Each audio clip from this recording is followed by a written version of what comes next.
వైఎస్ఆర్సీపీ అధినేత మాజీ ముఖ్యమంత్రి జగన్మోహన్ రెడ్డి మీద మంత్రి నారా లోకేష్ ధ్వజమెత్తాడు. సుమారుగా 26 జిల్లాల్లో భూ కేటాయింపులు చేశారు. సో ఎందుకోసం ఈ భూ కేటాయింపులు చేశారు, ఎవరికి ఇవి ఉపయోగపడతాయని చేశారనే దాని మీద కూడా ఆయన ఆగ్రహం వ్యక్తం చేయడం జరిగింది. సుమారుగా అసలు జగన్ ఏంటి ఈ ప్యాలెస్ల పిచ్చి, రాష్ట్రం మొత్తం కూడా నీ తాత జాగిరా, ఓన్లీ వైఎస్ఆర్సీపీ కార్యాలయాల కోసమే సుమారుగా 26 జిల్లాల్లో భూ కేటాయింపులు చేశారు. 1000 నామమాత్రపు లీజులతో 42 ఎకరాలు భూ కబ్జాలు చేశారు. సో ఇవన్నీ కూడా ఎవరి సొత్తు అని మీరు ఉపయోగించుకున్నారు. ఓన్లీ మీ వైఎస్ఆర్సీపీ కార్యకర్తలు కావచ్చు, మీ విలాసాల కోసం, మీ ఎంజాయ్మెంట్ల కోసం ఇలాంటి ప్యాలెస్లు, కార్యాలయాలు నిర్మిస్తున్నారు. సో వాటికి ఖర్చు చేసిన, ప్రజల నుంచి దోచుకున్న 500 కోట్లతోని సుమారుగా 4200 మందికి సెంటు భూమి స్థలాలు ఇవ్వచ్చు.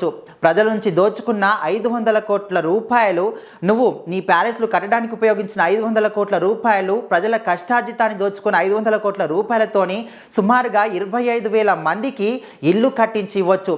నీ ఒక్కడి ధనదాహానికి ఎంతమంది బలి కావాలి అనే విధంగా నారా లోకేష్ మాజీ సీఎం జగన్మోహన్ రెడ్డి మీద మండిపడడం జరిగింది. సో మరి ఇదంతా చూసుకున్నట్లయితే మనం చూస్తే ఏ జిల్లాలో చూసినా, విశాఖ కావచ్చు, విజయనగరం కావచ్చు, తాడిపత్రి, అనంతపురం, ఇట్లా సుమారుగా 26 జిల్లాల్లో ఎక్కడ చూసినా కూడా జగన్ పేరు మీద అక్కడ ప్యాలెస్లు వెలిచాయి.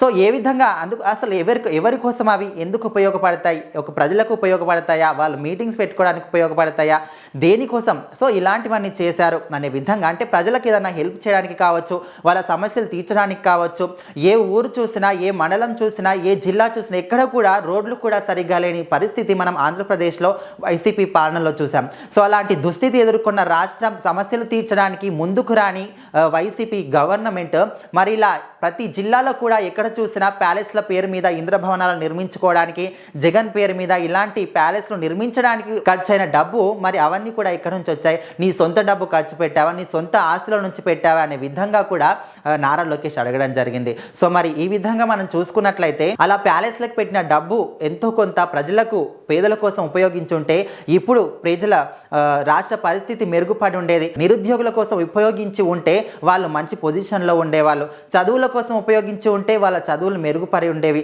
సో ఇలాంటివన్నీ కూడా దృష్టిలో పెట్టుకొని నారా లోకేష్ మాజీ సీఎం జగన్మోహన్ రెడ్డి మీద మండిపడడం జరిగింది. సో మరి దీని గురించి మీరేమనుకుంటున్నారు, మీ అభిప్రాయాన్ని అయితే కామెంట్ చేయండి.